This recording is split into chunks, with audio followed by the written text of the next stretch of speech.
Kamusta? Mabuti? For today's video. Ito yung araw na bago mag-birthday si Nilush na inayos ko yung mga gamit niya na nakalagay sa lamesa. Punong-puno na nga ang lamesa at halos wala na ding mapaglagyan.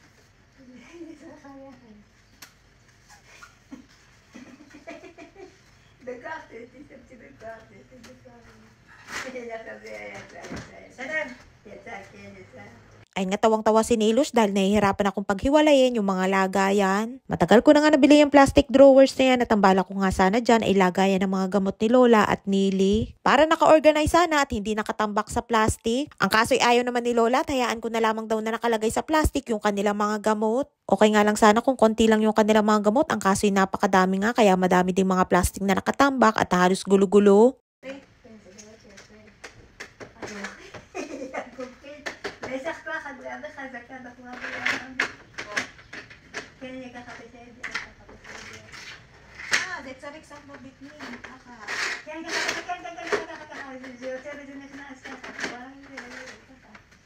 Ay nga't paunti-unti ko nang nabubuo dahil nga ayaw ni Lola na gamitin ko yan na lagay ng kanilang mga gamot ay lalagyan ko na lamang ng mga gamit ni Nili. Diyan ko ilalagay yung mga binibili ni Nili na iba't ibang klase ng mga pangkulay, coloring books at drawing books. Sa tuwing lumalabas kami, laging bumibili si Nili kaya naman naipon na at halos walang paglagyan na din dito sa bahay.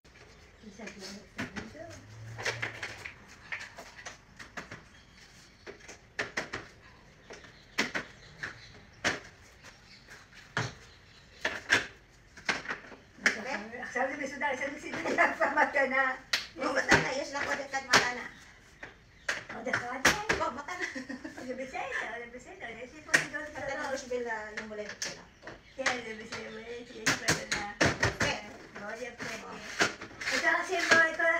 Ay nga't nabuo ko na at tuwang-tuwa din si Nilush at dahil nga lalagyan ko ng kanyang mga gamit ay pa-birthday ko daw yan sa kanya. Katulong ko nga si Nili sa paglalagay at iniaabot niya sa akin yung mga gamit niya na ilalagay. Sa pag-ayos nga ng mga gamit ni Nili ay dapat ay kita niya para alam niya kung saan nakalagay at kapag may kailangan siya ay alam niya kung saan kukuhanin.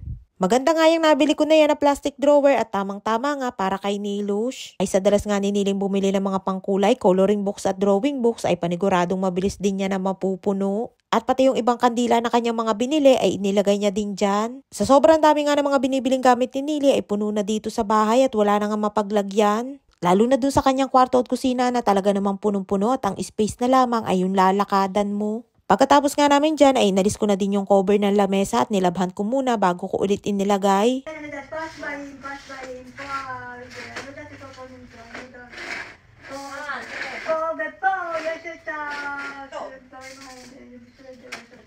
At pagkatapos naman ay tinanong ko din si Nili kung alam niya na kung saan nakapwesto yung mga gamit niya. Halos mga bago pa nga lahat at hindi pa nagagamit lalo na yung kanyang mga pangkulay. At dahil yan ang kanyang kaligayahan ay patuloy pa din na madadagdagan niyan at hindi magsasawa si Nili na bumili. Sabi nga ni Lola kay Nili mas mabuti pa daw na pagkain ang bilhin ito kaysa pangkulay at mga garapon at sa dami na nga dito sa bahay ay pwede na magtayo ng tindahan. At hindi din naman mapigilan si Nili na bumili dahil yun lamang ang kanyang gusto at dun siya masaya. Ay nga't sa wakas ay maayos na at naipwesto na natin at yan naman kanyang mga manika ay dyan niya inilagay. O diba sa edad ni Nili na 65 ay para nga lamang itong bata sa mga hilig niyang bilhin. Tayam yamule de Nili.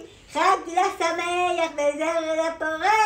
Khayam yamule de Nili. Happy birthday! Happy birthday to you.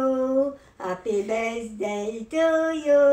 Happy birthday, Nili. Happy birthday. Ayun nga't happy si Nilush at todo kanta pa ng happy birthday. Ay siya hanggang dito lamang ating kwento for today's video. Maraming po salamat sa inyong support at laging panonood. Mag-ingat po kayo palagi. And please subscribe to my YouTube channel. Please follow and share. Salamat.